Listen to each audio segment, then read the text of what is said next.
कोण आणि काय टिप्पणी केलं हे मला माहिती नाही आणि मला काय फरक पडत नाही. आपण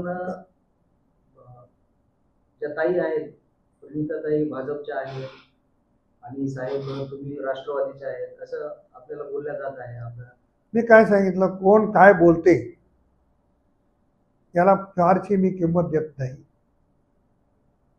त्यांनी भाजपमध्ये काम करावं का राष्ट्रवादीत करावं हा त्यांचा विषय आहे.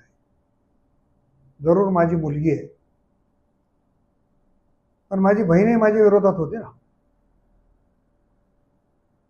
त्याच्यामुळं जी माणसं किंवा भाजपचं जर असं कोणी बोलत असेल आणि त्यांचं वजन भाजपमध्ये थोडंफार असेल तर त्यांना पक्षातून काढायचं काम करावं ना.